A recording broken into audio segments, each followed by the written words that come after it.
Assalamualaikum warahmatullahi wabarakatuh. Apa kabar sahabat semua? Semoga kita semua selalu sehat, panjang umur, dan dilimpahkan rezeki yang halal serta berkah. Amin ya robbal alamin. Pada suatu hari, Raja Harun ar-Rasyid sedang duduk di singgasananya, mendengar bisik-bisik yang ramai di pasar. Konon ada seorang pemuda yang dikabarkan masih perjaka, dan itu jadi bahan pembicaraan warga Baghdad. Karena penasaran, sang raja pun segera memanggil Abu Nawas ke istana. Tak lama kemudian, Abu Nawas datang dan membungkuk hormat. "Ada apa gerangan? Paduka raja memanggil hamba ke istana." "Abu Nawas, aku punya misi khusus untukmu. Di kota ini ada seorang pemuda yang katanya masih perjaka. Aku ingin kau membuktikan kebenarannya. Tapi ingat, kau tidak boleh menyentuhnya, apalagi menyuruhnya membuka pakaian. Gunakan akalmu, dan jika kau gagal, siap-siap saja kau tinggal di gurun." Abu Nawas tersenyum santai, tanpa sedikit pun raut khawatir di wajahnya. "Hamba paham Paduka. Izinkan hamba menyelesaikan tugas ini dengan cara hamba sendiri." Raja hanya mengangguk sambil dalam hati berkata, "Kita lihat sejauh mana kelicikan Abu Nawas kali ini." Abu Nawas pun datang ke rumah pemuda yang disebut-sebut masih perjaka. Pemuda itu tinggi, gagah, dan berbicara dengan sangat sopan. Begitu membuka pintu dan melihat Abu Nawas berdiri di depannya, pemuda itu terkejut. Tuan Abu Nawas, ada apa tiba-tiba datang ke rumah saya?" Abu Nawas tersenyum. "Aku datang atas perintah raja. Katanya kau harus diuji keperjakaanmu." Pemuda membelalak. "Hah? Gila itu tuan, masa cowok nguji cowok?" Abu Nawas tertawa pelan. "Bukan begitu maksudku. Aku hanya ingin membuktikan beberapa mitos konyol tentang keperjakaan laki-laki. Tenang saja, aku tidak menyentuhmu, apalagi melecehkan." Pemuda itu setengah takut dan setengah penasaran. "Janji ya, Tuan Abu nggak bakal ngapa-ngapain." "Janji, aku hanya akan bertanya, mengamati, dan sedikit bermain logika." Abu Nawas mulai menyelidiki. Ia ingat banyak mitos aneh tentang keperjakaan laki-laki. Maka ia menyusun ujian istimewa. Ujian pertama, Abu Nawas mengetuk lutut pemuda itu dengan tongkat kayu. Abu Nawas berkata dengan keras, "Aha, lututmu berbunyi kopong. Pasti kau bukan perjaka." Pemuda itu protes, "Itu bukan karena aku tak perjaka, Tuan. Mungkin karena aku kurang minum susu." Orang-orang tertawa geli. Ujian yang kedua. Kemudian Abu Nawas mengeluarkan sebuah berak tua dari kantongnya. "Kalau kau bisa melepas ini dalam satu kedipan mata, kau pasti berpengalaman." Pemuda itu mencoba. Setelah 5 menit berkeringat, berak itu masih menempel di boneka kayu. Abu Nawas tersenyum. "Lihatlah, bahkan kalau tak perjaka, kadang tak pandai juga." Ujian ketiga. Abu Nawas menyewa para pedagang wanita pasar untuk mendekati pemuda itu. Mereka menggoda si pemuda dengan kata-kata manis. Pemuda itu malah tersenyum kalem. "Maaf, saya hanya mencari istri, bukan main-main." Orang-orang heran. Abu Nawas berbisik, "Perjaka? Bisa jadi, tapi bisa juga dia cerdik." Akhirnya Abu Nawas kembali ke istana. Raja pun bertanya, "Jadi perjaka atau bukan Abu Nawas?" Abu Nawas menjawab, "Paduka, keperjakaan tak tampak dari lutut kopong, berak, atau guguk. Hanya dirinya yang tahu kebenaran hatinya." Raja terdiam sejenak, lalu tertawa terbahak-bahak. "Abu Nawas, kau benar-benar lebih bijak dari dokter istana." Abu Nawas membungkuk. "Dan lebih hemat Paduka, saya tak perlu peralatan medis." Keperjakaan bukan urusan lutut, berat atau gugup, hanya hati yang tahu dan hanya mulut yang bisa mengaku. Tapi Abu Nawas, ia tahu cara membuat semua orang tertawa sambil merenung. Beberapa hari kemudian, raja mengundang Abu Nawas dan istrinya dalam acara jamuan makan malam megah, memperingati 50 tahun pernikahan raja dan ratu. Undangan itu begitu istimewa dan Abu Nawas tahu ia harus datang bersama istrinya, sang delima merah, wanita cantik bersahaja yang selalu mengenakan cadar. "Aku ingin kau tampil anggun malam ini, istriku," kata Abu Nawas dengan lembut. "Buatlah semua orang terkagum, tapi ingat, kecantikanmu adalah anugerah, bukan tontonan." Sang istri tersenyum manis, menuruti dengan anggun. Tak ada yang menyangka malam itu akan jadi awal dari kecanggungan besar di istana. Tibalah mereka di istana, suasana megah, meriah, dan penuh canda tawa. Raja yang biasanya dingin dan berwibawa langsung berdiri saat melihat Abu Nawas datang. Tapi jelas bukan Abu Nawas yang menarik perhatiannya. Mata raja terpaku pada istrinya. Acara pun berlangsung lancar hingga tiba-tiba angin malam bertiup kencang dan tanpa sengaja menerbangkan cadar istri Abu Nawas. Seketika semua terdiam. Wajah sang istri yang elok terpampang jelas. Para tamu terkesima, termasuk sang raja. Tapi cepat-cepat Abu Nawas menutupi wajah istrinya lagi. Dengan tenang ia berkata kepada raja, "Baginda, apa yang akan Anda lakukan jika melihat harta karun milik orang lain bersinar terang di depan mata?" Raja tersenyum kecil dan menunduk. "Tentu saya tak akan mengambilnya." Abu Nawas mendekat lalu berbisik, "Itulah kenapa Baginda, harta seindah ini saya simpan rapat, karena yang tak punya hak seringkali tergoda untuk berbuat serakah." Raja tersentak malu, tapi ia masih menahan diri. Beberapa hari kemudian, raja menyampaikan keinginannya untuk berkunjung ke rumah Abu Nawas. Hatinya tak tenang. Pesona istri Abu Nawas telah menghantui baginda raja. Walaupun tak berkata langsung, tapi gelagat raja jelas menandakan hasrat tersembunyi. Abu Nawas yang sudah curiga lalu berdiskusi bersama istrinya. Mereka menyusun rencana bukan untuk mempermalukan raja, tapi untuk menyadarkan dan mengajarkannya agar tak tergelincir oleh nafsu. Hari kunjungan tiba. Abu Nawas menyambut raja dan para pengawal dengan hangat. Di ruang tamu tersaji aneka kue cantik warna-warni dengan bentuk dan hiasan yang luar biasa menggoda.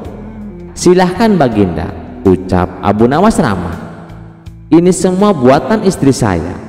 Raja langsung menyantap 1, 2, 3 hingga hampir semua dicicipi. Bentuknya berbeda-beda," ujar raja, "tapi rasanya hampir sama. Dari apa ini dibuat?"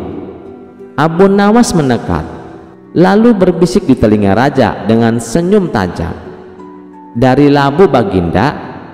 Bentuk boleh menipu mata, tapi rasa akan tetap sama seperti wanita, tak peduli secantik apa rupanya. Jika tujuannya hanya untuk dimiliki karena rupa, maka nilainya serupa labu, cantik di luar, hambar di dalam." Raja tersentak, pipinya memerah, pandangannya kosong. Tiba-tiba semua rasa manis dari kue-kue itu berubah menjadi pahit. Ia meneguk air lalu menunduk diam. "Maafkan saya Abu Nawas, saya telah berlebihan." Abu Nawas tersenyum tenang. "Saya hanya ingin Baginda tahu bahwa yang tampak indah belum tentu bisa dimiliki, dan yang bisa dimiliki belum tentu pantas diinginkan." Sejak saat itu Raja kapok menaksir istri Abu Nawas.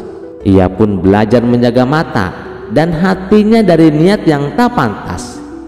Dan Abu Nawas, ia tetap menjadi penasihat yang setia, bukan hanya dengan kata-kata, tapi dengan pelajaran berbalut kebijaksanaan. Setiap kecantikan adalah anugerah, bukan milik umum. Kisah selanjutnya. Di pagi hari yang cerah, suasana Baghdad ramai seperti biasa. Pedagang berseru menawarkan dagangannya, anak-anak berlarian di gang-gang kecil, dan para penarik gerobak sibuk mengangkut barang para saudagar. Abu Nawas berjalan santai di pasar. Pagi itu, ia memperhatikan seorang penarik gerobak yang berbeda. Badannya besar, sorot matanya tajam, dan suaranya keras. Ia tampak memaksa para pembeli membayar lebih untuk jasanya. "Ayo, siapa lagi yang mau barangnya diangkut? Tapi jangan nawar murah ya. Gerobakku kuat, tenagaku besar," seru penarik gerobak itu dengan congkak. Orang-orang mulai enggan mendekat. Mereka takut ditipu. Abu Nawas tersenyum. Ia mendekat dengan langkah tenang. "Saudaraku, bolehkah aku sewa gerobakmu?" tanya Abu Nawas. Penarik gerobak memandang sinis. "Tentu boleh, asal kau bayar mahal." "Barang apa emangnya?" Abu Nawas tersenyum lebar. "Aku hanya minta kau mengangkut satu kotak kecil ke ujung kota. Tapi aku tak bawa uang sekarang. Nanti sampai tujuan, aku bayar 2 kali lipat." Mata penarik gerobak berbinar. Ia berpikir, orang ini pasti bodoh. Kalau sudah sampai tujuan, aku bisa paksa dia bayar lebih. Ia pun setuju. Abu Nawas meletakkan kotak kecil di gerobak. Ringan sekali, bahkan seperti tak ada isinya. "Ayo kita berangkat," kata Abu Nawas. Sepanjang perjalanan, Abu Nawas berbicara ramah. Ia bercerita tentang kejujuran, tentang orang-orang yang hidup berkah karena jujur. Tapi penarik gerobak hanya mengangguk malas. Pikirannya sibuk membayangkan upah besar yang akan ia minta. Begitu sampai di tujuan, di sebuah masjid kecil di pinggir kota, Abu Nawas berkata, "Nah saudaraku, turunkan kotaknya. Kau sudah bekerja dengan baik." Penarik gerobak menurunkan kotak, lalu berseru keras, "Baiklah, sekarang bayar aku 4 kali lipat. Kalau tidak, aku akan membawa kembali kotak ini dan tak akan mengangkut barangmu lagi." Abu Nawas tetap tenang. Ia tersenyum. "Baiklah, tapi bukalah dulu kotak itu." Karena penasaran, penarik gerobak membuka kotak tersebut, dan kotak itu kosong. "Apa ini? Kau menipuku. Tidak ada isinya." Abu Nawas menatapnya dengan bijak. "Aku hanya ingin menguji, apakah engkau jujur atas tenagamu atau serakah atas kesempatanmu. Gerobakmu mengangkut kotak kosong, tapi kau minta upah seperti mengangkut emas." Orang-orang yang mendengar mulai tertawa. Penarik gerobak tertunduk malu. "Ampuni aku Tuan, aku hilaf." Abu Nawas menepuk bahunya. "Belajarlah, upah yang halal lebih berkah daripada tipu daya yang sesaat." Sejak hari itu, penarik gerobak berubah. Ia menjadi penarik gerobak yang jujur, dan rezekinya pun mengalir lancar. Pagi harinya, angin fitnah bertiup kencang ke dalam istana. Sebuah kabar mengguncang. Abu Nawas, penasihat kesayangan Raja Harun ar-Rasyid, dituduh berselingkuh dengan permaisuri kerajaan. Raja Harun yang biasanya tenang, hari itu tampak murka. Wajahnya memerah, tangannya menggenggam gagang pedang dengan geram. "Panggil Abu Nawas ke hadapanku sekarang juga," titah sang raja. Tak lama, Abu Nawas datang dengan langkah tenang seperti biasa. Wajahnya tetap tenang meskipun para pengawal memandangnya seolah ia adalah pengkhianat negara. "Abu Nawas," raja menunjuknya, "kau telah berkhianat, menodai kehormatan istana. Bagaimana mungkin kau menjalin hubungan dengan istriku?" permaisuri kerajaan. Abu Nawas terkejut, namun ia tidak langsung membela diri. "Wahai Baginda, siapakah yang menuduh hamba?" tanyanya dengan nada lembut. "Tidak perlu kau tahu, tapi aku mendapatkan laporan langsung dari pelayan istana yang mendengar suara istriku menyebut namamu berulang-ulang saat malam hari di kamarnya." Abu Nawas mengangkat alis. "Baginda, jika hanya karena nama hamba disebut, apakah itu cukup untuk menyimpulkan sebuah perselingkuhan? Tidak hanya itu, aku juga menemukan sepucuk surat cinta dengan inisial AN di dekat ranjang permaisuri," teriak raja. Abu Nawas mengangguk pelan, lalu tersenyum. "Wahai Baginda, izinkan hamba membuktikan bahwa semua ini hanyalah permainan muslihat seseorang. Silahkan, bagaimana caramu membuktikannya?"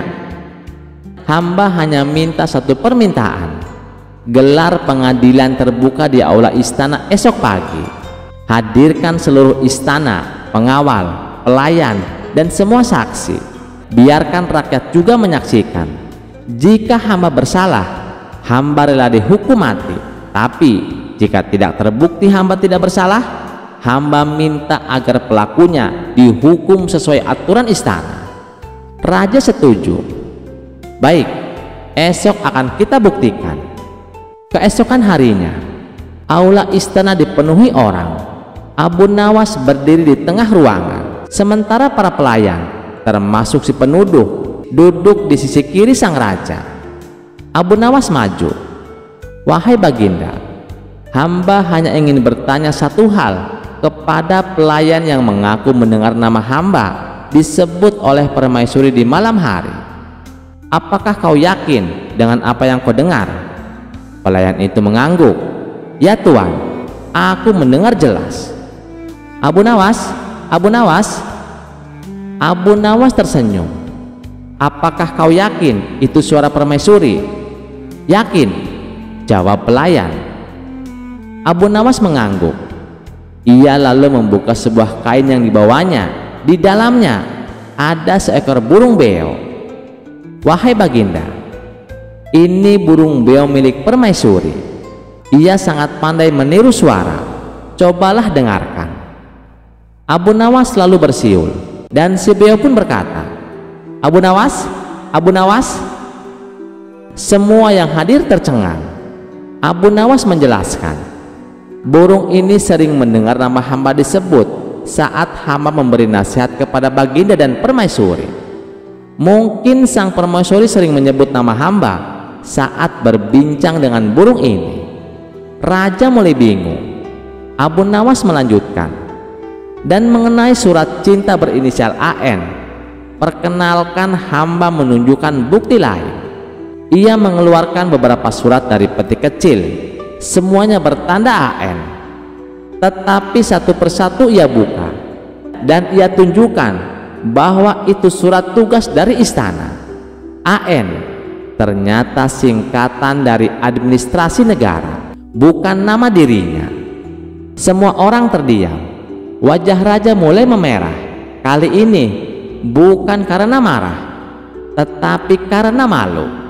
Aku terlalu terburu-buru menilai," ujar raja dengan suara menyesal. Abu Nawas membungkuk sopan. "Hamba tidak marah Baginda. Fitnah adalah ujian, tapi kebenaran akan selalu menemukan jalannya." Raja Harun bangkit dari tahtanya, turun, dan memeluk Abu Nawas. "Maafkan aku sahabatku. Hari ini kau menyelamatkan bukan hanya dirimu, tapi juga nama baik istana." Abu Nawas hanya tersenyum, dan semoga pelakunya segera mengaku atau Allah akan membuka tabirnya sendiri. Beberapa hari kemudian, pelayan yang memfitnah mengaku telah dibayar oleh pejabat iri hati kepada Abu Nawas, dan pejabat itu pun dihukum sesuai hukum kerajaan. Sejak hari itu, Raja Harun semakin percaya kepada Abu Nawas. Ia belajar bahwa keadilan bukan datang dari prasangka, tapi dari akal sehat dan kesabaran. Dan bagi Abu Nawas, kebenaran tetaplah cahaya yang tak bisa disembunyikan oleh bayang-bayang fitnah. Cerita selanjutnya, seorang utusan istana datang membawa kantong berisi 100 dinar emas, konon hadiah dari seorang bangsawan, karena Abu Nawas membantu membongkar kasus korupsi kecil di pasar. Tapi warga terkejut saat melihat Abu Nawas berjalan ke jembatan di Sungai Tigris dan melempar kantong emas itu ke air. Warga pun mulai heboh. "Dia kerasukan jin," teriak seorang. "Dia pasti sedang menjalani ilmu aneh," kata yang lain. Tapi Abu Nawas hanya tersenyum dan berkata, "Tenang, nanti kalian akan tahu." Kabar cepat menyebar hingga ke telinga sang Raja Harun ar-Rasyid yang langsung memanggil Abu Nawas. "Apa kau sudah gila? Emas dari istana kau buang ke sungai?" tanya raja dengan marah. Abu Nawas menjawab santai, "Paduka, saya hanya sedang mencuci harta." "Cuci harta? Kau kira ini urusan laundry?" tanya raja kembali. "Hamba bisa jelaskan Paduka, tapi izinkan hamba meminta satu hal sebelum itu," sahut Abu Nawas. Beberapa hari sebelumnya, Abu Nawas sebenarnya sudah tahu ada komplotan penjahat yang selalu mengikuti siapapun yang menerima hadiah dari istana. Mereka beraksi diam-diam, mencuri atau menyebab korbannya dengan berbagai cara. Dan benar saja, setelah ia menerima kantong harta, 3 orang asing mulai mengikuti setiap gerakannya. Abu Nawas pun menyusun rencana. Ia membawa emas itu ke jembatan dan membuangnya ke sungai di depan mereka semua. Tapi emas itu tidak hilang. Rupanya Abu Nawas sudah bekerja sama dengan anak-anak pemancing di sekitar sungai. Ia mengikat kantong emas dengan tali panjang dan memintanya ditarik diam-diam setelah dia pergi. Jadi saat para penjahat mencoba menyelam, mereka tidak menemukan apa-apa. Kantongnya sudah hilang, padahal sudah disimpan kembali oleh bocah yang membantu Abu Nawas. Beberapa hari kemudian, dengan izin raja, Abu Nawas meminta para pengawal rahasia untuk menangkap ketiga orang yang terus mengikutinya. Di istana, saat diinterogasi, semua kebohongan terbongkar. Ternyata mereka memang penipu profesional.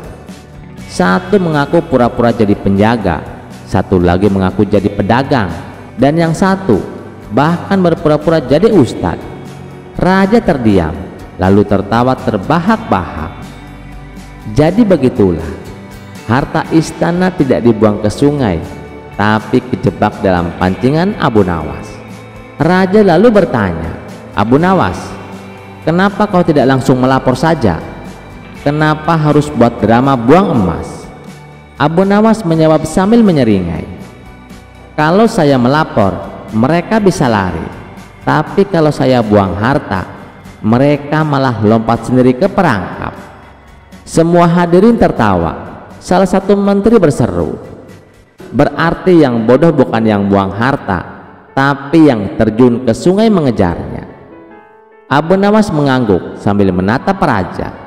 Keserakahan itu seperti batu, berat, dan pasti tenggelam. Begitulah cara Abu Nawas menyelesaikan masalah, bukan dengan kekerasan, bukan dengan kemarahan, tapi dengan akal yang mengalahkan kerakusan. Dan kecil di pinggir kota. Di jalan itu, tampak Abu Nawas berjalan sendirian. Ia baru saja pulang dari sebuah desa untuk mengobati seorang petani miskin yang sakit parah. Karena kebaikan hatinya, Abu Nawas tak meminta upah sepeser pun. Kini ia hanya membawa sehelai jubah lusuh, tongkat kayu, dan sebuah kantong kecil berisi roti kering. Namun siapa sangka, di tengah perjalanan itu bahaya sudah mengintainya. Di balik pepohonan, sekelompok begal sadis sedang mengintip. Mereka dikenal kejam, tak segan membunuh demi harta. Pimpinan mereka adalah seorang bertubuh tinggi besar dengan mata melotot dan wajah penuh bekas luka. "Lihat itu, seorang lelaki sendirian. Malam ini kita dapat mangsa muda," bisik si pemimpin begal. Anak buahnya mengangguk dengan penuh semangat. Mereka sudah lama tak mendapatkan jarahan. Langkah Abu Nawas terhenti. Hatinya yang waspada mulai curiga. Telinganya menangkap suara ranting patah di kejauhan. Ia memandang ke sekitar, tapi terlihat hanya gelap dan bayangan pepohonan. "Astagfirullah, sepertinya aku sedang diincar makhluk jahat malam ini," bisik Abu Nawas dalam hati. Namun ia tetap tenang. Bukan sifatnya untuk panik. Ia mulai memikirkan cara agar bisa selamat. Dan di saat itulah muncul ide cemerlang di benaknya. Abu Nawas tahu betul, para begal biasanya takut pada satu hal, hantu.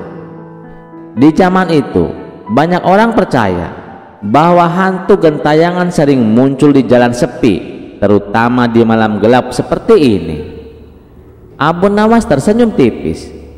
Ia melepas jubahnya perlahan.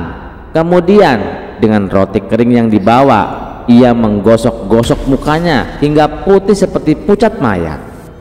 Lalu ia mengibaskan jubahnya ke atas kepalanya seperti kain kafan.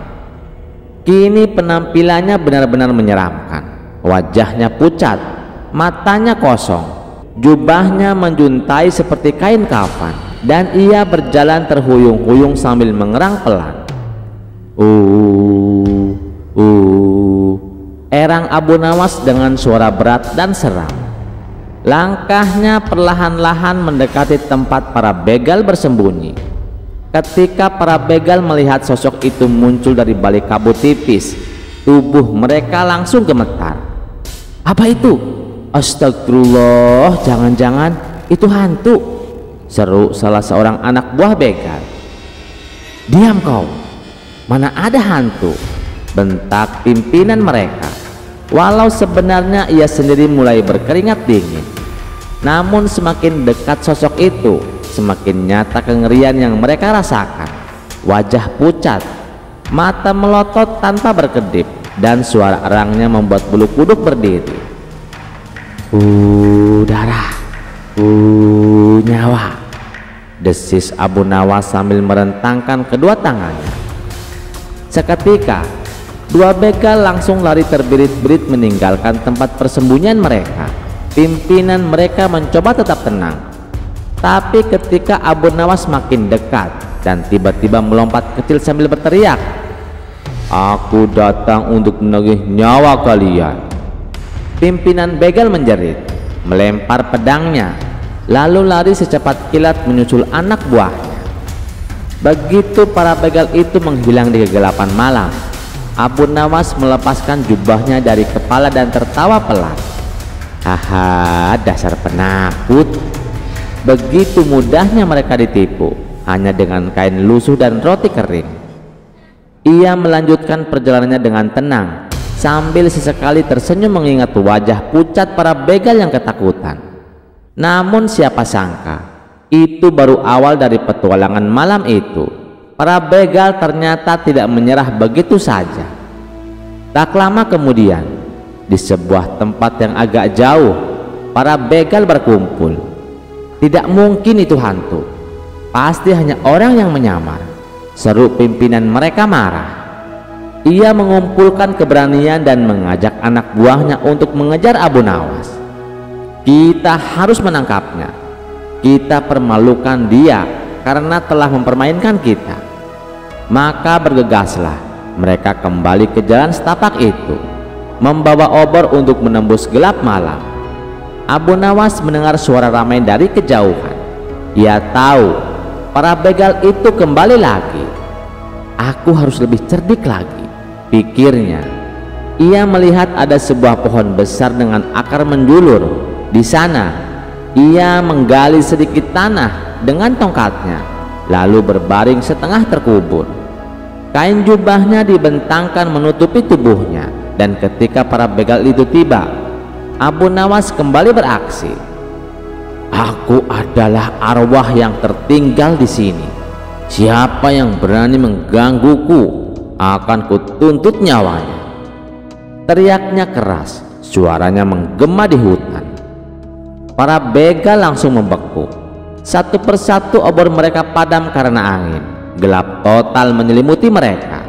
Tanpa pikir panjang, mereka lari tunggang langgang. Kali ini tak akan kembali lagi. Setelah para begal lari terbirit-birit, Abu Nawas perlahan bangkit dari persembunyian di balik akar pohon. Ia mengibaskan jubahnya, menghapus debu dari wajah dan tangannya. Alhamdulillah, selamat lagi, gumamnya sambil tersenyum. Namun Abu Nawas tahu betul malam itu masih panjang, dan bisa jadi para begal akan kembali dengan akal jahat lainnya.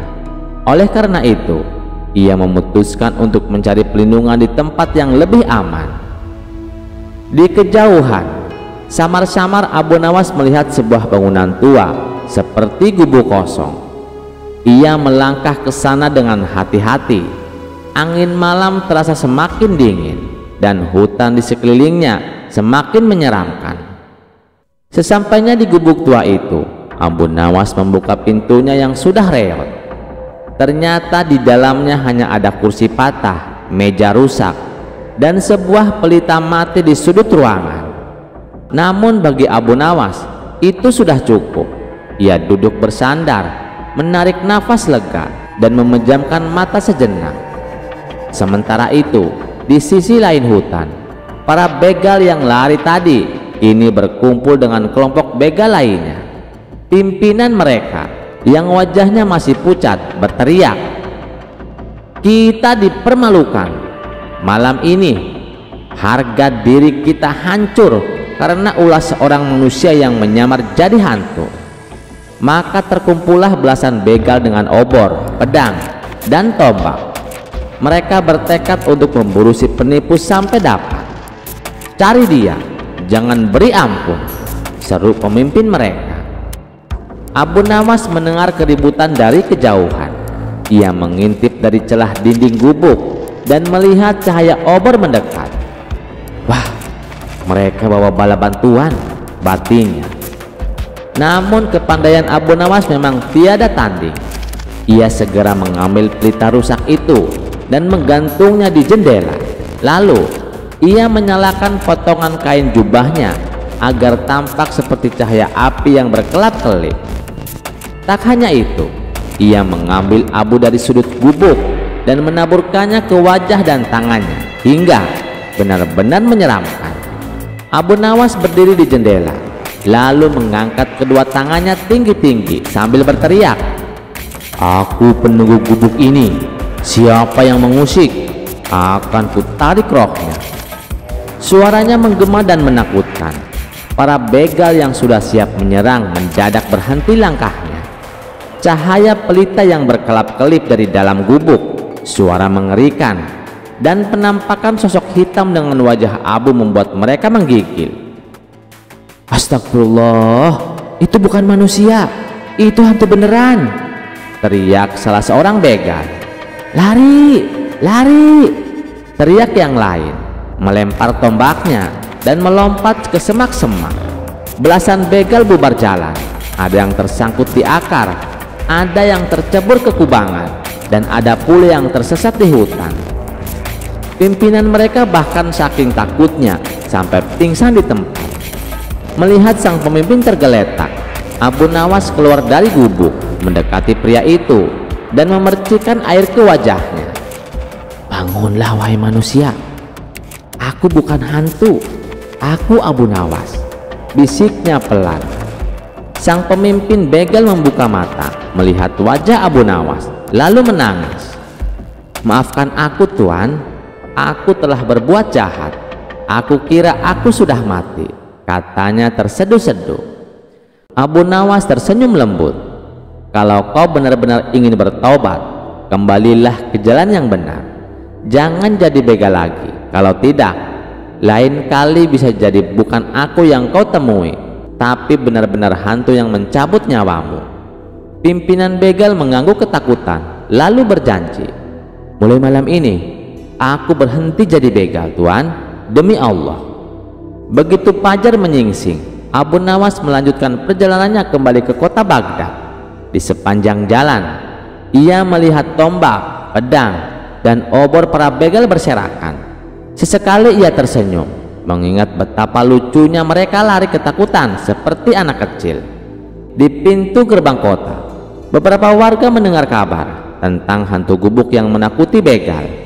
Namun Abu Nawas hanya tersenyum dan berkata dalam hati, "Biarlah itu menjadi pelajaran bagi mereka semua bahwa kejahatan tak akan pernah menang melawan kecerdikan." Hari-hari setelah kejadian itu, para begal yang selamat tersebar di berbagai sudut hutan. Ada yang tak berani pulang ke sarangnya, ada pula yang memilih sembunyi di desa-desa kecil. Pimpinan mereka, lelaki besar bertato bekas luka di wajahnya, benar-benar berubah. Ia kembali ke desanya, menjual pedangnya, lalu bekerja sebagai petani.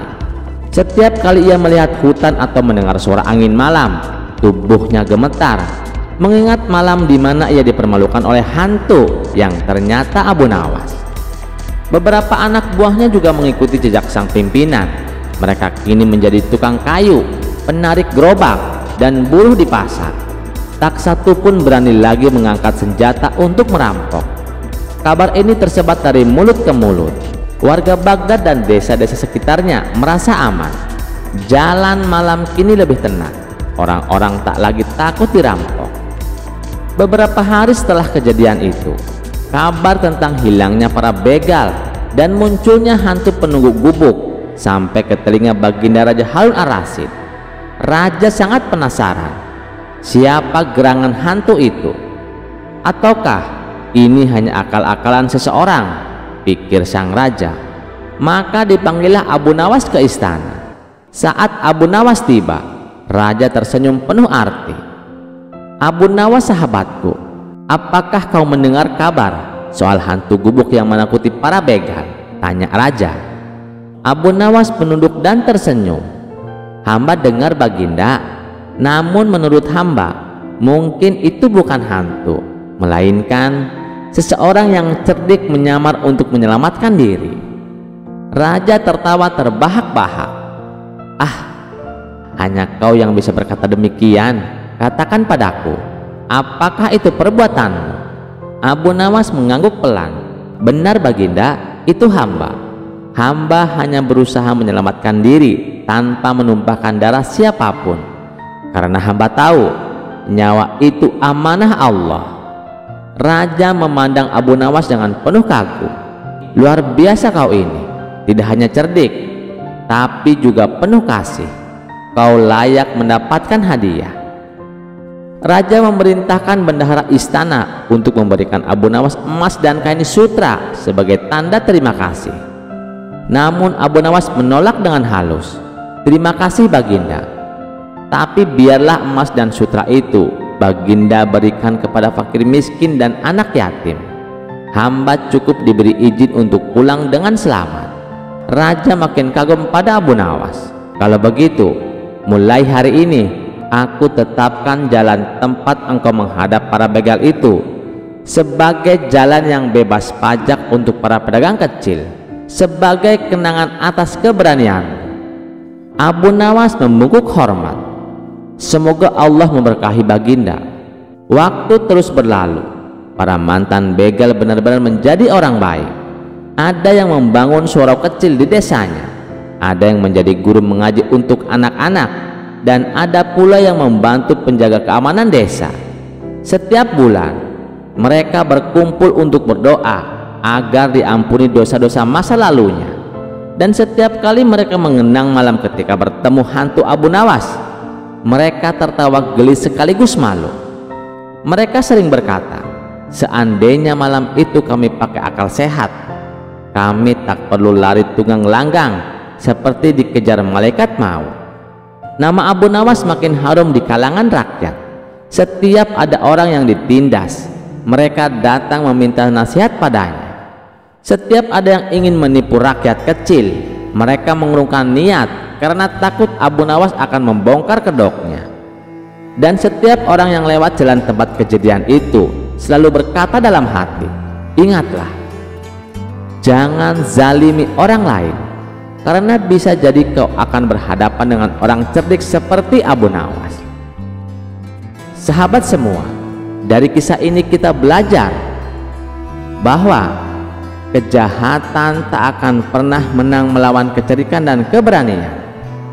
Kekerasan bisa dihindari jika kita menggunakan akal sehat. Ampunan dan perubahan hati lebih mulia daripada membalas dendam. Dan yang paling penting, kebaikan itu menular. Satu akal cerdik Abu Nawas berhasil mengubah para begal menjadi orang baik. Sejak membuka mata, segalanya terasa salah.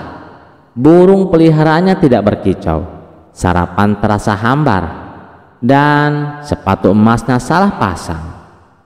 Ini hari yang buruk, teriak raja. Para menteri langsung menunduk ketakutan, tapi salah satu dari mereka, si menteri cerdik, mencoba menenangkan. Yang mulia, jika Anda ingin kembali ceria, panggil saja Abu Nawas. Ia pasti bisa membuat hari buruk Anda menjadi lucu. Raja langsung menunjuk menteri itu. Kalau begitu, bawa Abu Nawas sekarang juga. Jika dia gagal membuatku tertawa, kepalanya akan kulepas. Tak lama, Abu Nawas datang. Ia berjalan santai sambil membawa seikat jerami. Raja pun mengerutkan alis. Apa itu Abu Nawas? Kau datang menghadap raja dengan membawa rumput. Abu Nawas membungkuk lalu berkata, maaf tuanku, hamba pikir karena suasana hati tuanku seperti kambing yang lapar, hamba perlu membawa makanan ringan dulu. Semua menteri menahan nafas. Raja semakin merah mukanya. Kau menghina aku Abu Nawas? Bukan tuanku, hamba hanya ingin menyesuaikan energi tuanku yang mengembala amarah sejak pagi. Raja berdiri dari singgasana. Baik, kalau kau ingin membuatku tertawa, jawab ini. Apa yang bisa membuatku bahagia hari ini selain hukuman mati untukmu? Abu Nawas tersenyum. Ciuman dari permaisuri tuanku. Apa kau bilang? Maaf, maksud hamba ciuman dari putri tuanku di pipi baginda sendiri tentunya. Raja menahan tawa, tapi tetap mencoba marah. Kau memang pandai berbicara Abu Nawas, tapi hari ini aku benar-benar ingin menghukummu. Abu Nawas maju, membuka gulungan kertas besar. Tuanku, sebelum dihukum, hamba ingin membacakan wasiat terakhir. Lalu ia membacakan wasiatnya. Dengan ini, hamba wariskan sepatu bolong hamba kepada pelayan istana, kain compang-camping hamba kepada pengemis, dan wajah murung tuanku kepada pelawak istana, karena hanya wajah itu yang lebih lucu dari cerita hamba. Seketika istana meledak dalam tawa. Bahkan raja yang tadinya siap memenggal akhirnya tertawa sampai menepuk-nepuk pahanya. Raja berdiri dan berkata, Abu Nawas, kau memang luar biasa. Hanya kau yang bisa membuatku tertawa meski aku sedang murka. Abu Nawas membungkuk. Maaf tuanku, hamba hanya melakukan tugas hamba, menyelamatkan leher dengan kelakar. Dan sejak hari itu, rakyat menyebutnya bukan hanya Abu Nawas si cerdik, tapi juga Abu Nawas si penjinak murka raja. Beberapa hari belakangan istana dibuat geger. Abu Nawas, sang pujangga ulung yang biasanya penuh logika dan jenaka, kini justru terlihat berkeliling kota sambil tertawa sendiri, duduk berjam-jam di kuburan, bahkan berbicara dengan batu nisan. Bukan sekali dua kali, tapi setiap pagi, siang, dan sore, ia akan duduk diam di antara nisan-nisan tua. Ia tidak berbicara, hanya menggeleng, dan kadang mengangguk sambil sesekali menangis atau tertawa pelan. Warga pun mulai bergosip, wah, Sepertinya Abu Nawas sudah gila. Aku dengar dia ditinggalkan istrinya. Raja Harun ar-Rasyid pun mulai khawatir. Ia perintahkan para pengawal mengintai gerak-gerik Abu Nawas. Hingga suatu pagi, Abu Nawas membentangkan tikar tepat di pasar, meletakkan 2 papan kayu bertuliskan pintu surga, pintu neraka. Lalu dengan lantang ia berseru, "Siapa yang yakin akan masuk surga, silahkan lewat pintu ini. Siapa yang merasa layak ke neraka, pilih yang itu." Orang-orang mulai berkumpul. Ada yang tertawa geli, ada yang mencemooh. Tapi yang mengejutkan, tak satu pun orang berani memilih pintu manapun. Bahkan seorang ulama pun hanya berdiri diam, matanya tertunduk dalam. Raja yang mendengarkan kejadian itu segera datang dengan rasa penasaran. Di tengah keramaian, ia bertanya, "Abu Nawas, apa maksud semua ini?" Abu Nawas tersenyum. "Paduka, hamba hanya ingin tahu apakah manusia benar-benar yakin dengan pilihannya di akhirat. Tapi nyatanya semua takut, bahkan hanya untuk memilih." Tiba-tiba suasana hening.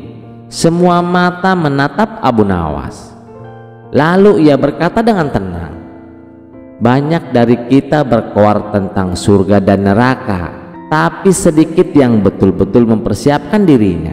Hari ini hamba hanya ingin mengingatkan bahwa keyakinan tanpa tindakan hanyalah omong kosong." Raja tercengang, para ulama menangis, rakyat terpaku. Dan sejak hari itu, orang-orang tak lagi menyebut Abu Nawas gila. Mereka sadar ia sedang menguji bukan hanya pikirannya, tapi hati dalam iman manusia. Di suatu sore yang tenang, raja sedang duduk di singgasananya dikelilingi oleh para menteri. Namun tiba-tiba ia berseru, "Aku bosan. Aku ingin melihat sesuatu yang luar biasa." Abu Nawas harus melakukan hal yang belum pernah dilakukan siapapun, yaitu memilih sendiri cara matinya. Para menteri saling melirik dengan bingung. Salah satu dari mereka bertanya, "Tapi Baginda, bukankah itu terlalu kejam?" Raja tersenyum licik. Justru karena itu Abu Nawas selalu berhasil lolos dari hukuman. Kali ini dia harus menyerah. Abu Nawas pun dipanggil ke istana. Dengan langkah tenang ia masuk ke hadapan raja. "Abu Nawas," seru raja, "aku memberi kehormatan besar padamu. Kau boleh memilih sendiri cara kematianmu."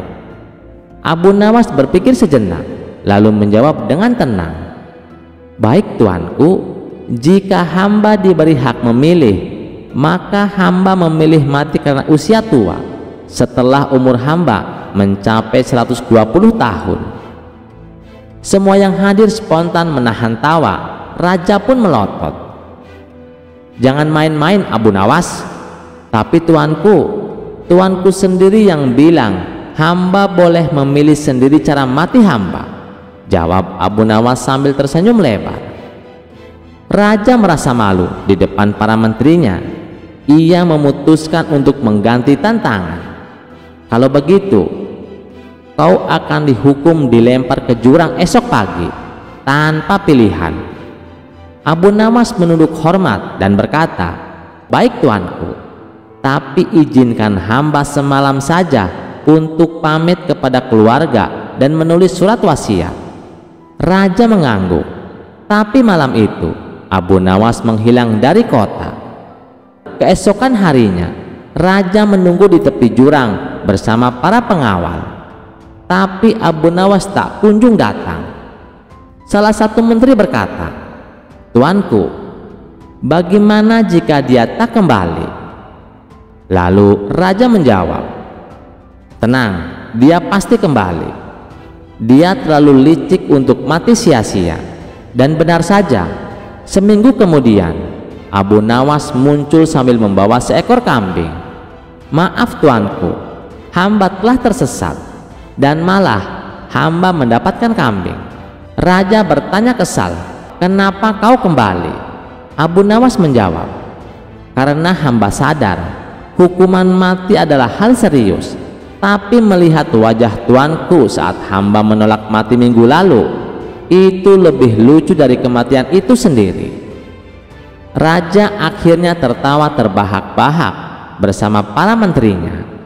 "Abu Nawas, kau memang terlalu pintar untuk dibunuh. Mulai sekarang, kalau aku ingin tertawa, aku cukup memanggilmu saja." Dan sejak saat itu, Abu Nawas makin terkenal sebagai satu-satunya orang yang ditantang mati, tapi malah membuat istana tertawa. Cerita selanjutnya. Pada suatu malam yang tenang di istana Baghdad, bulan menggantung penuh di langit dan semua orang telah tertidur, tapi tidak dengan Abu Nawas. Ia baru saja pulang dari perjalanan panjang ke desa-desa untuk meneliti keluhan rakyat tentang pajak yang memberatkan. Begitu sampai di istana, Abu Nawas langsung menuju ke ruang kerjanya untuk menaruh catatan dan beristirahat sejenak. Tapi di lorong gelap istana, ia tak sengaja melihat seekor kucing putih melompat keluar dari jendela kamar permaisuri sambil membawa sesuatu yang mencurigakan, sebuah gulungan kertas emas. "Wah, itu bukan kucing biasa," pikir Abu Nawas. Ia pun mengikuti si kucing untuk memastikan tidak ada bahaya mengintai permaisuri atau benda berharga kerajaan. Tanpa disadari, langkahnya membawanya masuk ke dalam kamar permaisuri. Dan pada saat yang hampir bersamaan, datanglah Raja Harun Ar-Rasyid yang hendak memeriksa kondisi permaisurinya yang sedang sakit ringan. Begitu pintu terbuka, "Ah, Abu Nawas, apa yang kau lakukan di kamar istriku tengah malam?" Suara raja menggema keras hingga mengguncang langit-langit. Permaisuri yang tengah tertidur terbangun dengan kaget. Sementara Abu Nawas langsung bersimpuh sambil berusaha menjelaskan, "Wahai Baginda, ini tidak seperti yang Baginda pikirkan. Cukup, kau sudah aku percayai, tapi ternyata kau mengkhianati. Malam ini juga aku pecat kau sebagai penasihat kerajaan." Abu Nawas hanya menunduk lalu berkata, "Wahai Baginda, sebelum hamba pergi, izinkan hamba menunjukkan sesuatu yang bisa menjelaskan semua ini." Dengan wajah penasaran, raja pun mengizinkan. Abu Nawas mengajak sang raja ke taman belakang istana dan menunjukkan jalur kucing itu pergi. Tak lama, mereka menemukan sang kucing bersama gulungan kertas emas. Ternyata itu surat rahasia berisi rencana pemberontakan dari utusan kerajaan tetangga yang diselipkan ke kamar permaisuri karena diyakini tempat paling aman. Kucing ini, Baginda, adalah mata-mata yang dilatih mencuri surat rahasia. Hamba curiga karena kucing itu membawa sesuatu dari kamar permaisuri. Dan benar saja, Raja Harun mengamati surat itu. Benar, isinya adalah rencana pengkhianatan dari kerajaan lain. Raja langsung memeluk Abu Nawas. "Ampuni aku sahabatku, aku terlalu cepat menuduhmu. Ternyata kau menyelamatkan istana." Abu Nawas tersenyum. "Tidak apa-apa Baginda, tapi lain kali jika hamba ada di kamar permaisuri, tolong periksa dulu siapa yang dibawa kucing." Mendengar itu, permaisuri pun tertawa geli dan raja tak bisa menahan tawanya juga. Mendengar itu, permaisuri pun tertawa geli dan raja tak bisa menahan tawanya juga. Abu Nawas pun diangkat kembali sebagai penasihat istana, kali ini dengan gelar tambahan penangkap kucing mata-mata. Dan sejak saat itu, setiap kucing di istana diperiksa latar belakangnya sebelum dibiarkan berkeliaran. Cerita selanjutnya dikisahkan, di suatu daerah di kota Baghdad terdapat sumur angker yang dihuni oleh jin yang jahat. Setiap malam terdengar suara menakutkan dan suara-suara aneh yang berasal dari sumur tersebut. Meskipun kedalaman sumur tersebut hanya sekitar 1 meter dan tidak ada airnya sama sekali, namun karena saking angkernya sehingga banyak warga sekitar yang tak berani mendekatinya. Suatu hari datang seorang tamu ke rumah Abu Nawas. Ia bernama Abu Jahil. Kemudian ia mengadukan masalah tentang sifat sang istri yang sangat cerewet. Gimana caranya Abu Nawas supaya istriku tidak ngomel-ngomel terus? Tanya Abu Jahil kepada Abu Nawas. Kalau soal itu aku juga tidak tahu Abu Jahil. Istriku juga sama cerewetnya, jawab Abu Nawas. Masa kamu tidak tahu? Kamu kan terkenal cerdik Abu Nawas, ujar Abu Jahil.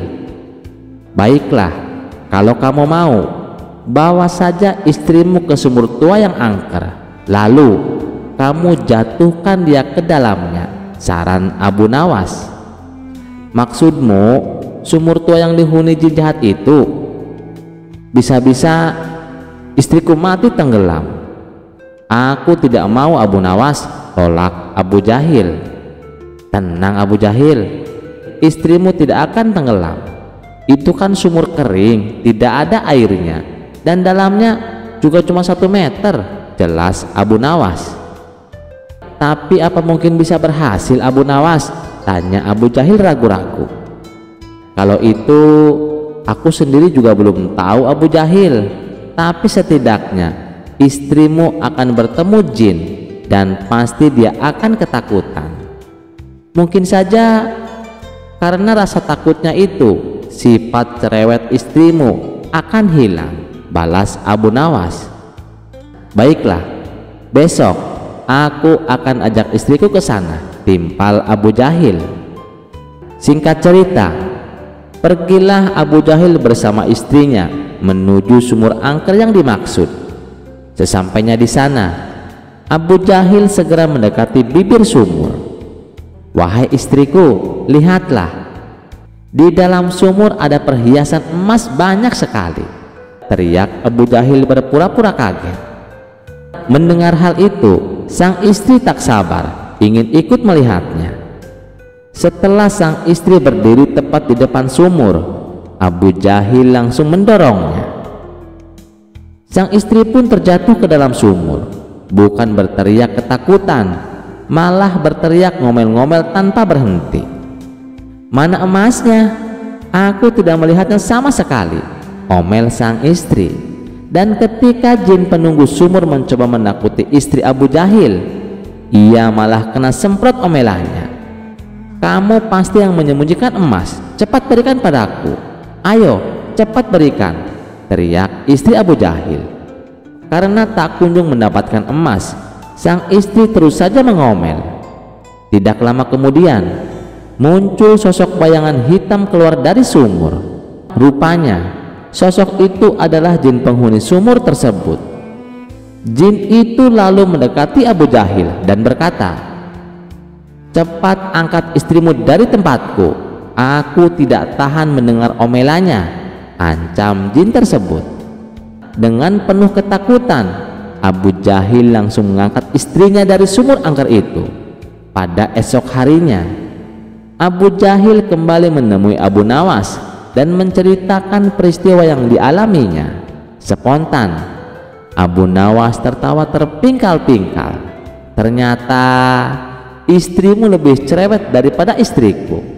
Jin saja sampai tak tahan menahan omelannya, seloroh Abu Nawas sambil terus tertawa. Di suatu pagi yang cerah di istana Baghdad, Baginda Raja sedang duduk termenung. Ia murka, entah bagaimana. Ada yang menghasut bahwa Abu Nawas telah menghina sang raja di hadapan rakyat.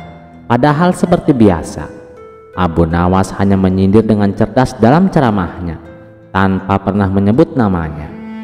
Baginda raja merasa martabatnya ternoda, maka ia memanggil para prajurit. Tangkap Abu Nawas, hari ini juga dia harus dihukum mati. Namun kabar itu cepat sampai ke telinga Abu Nawas.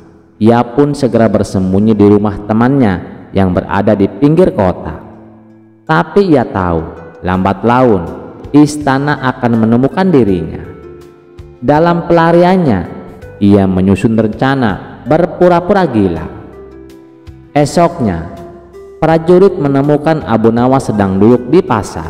Tapi anehnya, ia tidak memakai baju. Ia hanya mengenakan kerung goni, rambutnya berantakan, dan sedang berbicara dengan seekor ayam. "Wahai Tuan Ayam, jangan kau ajak aku ke langit.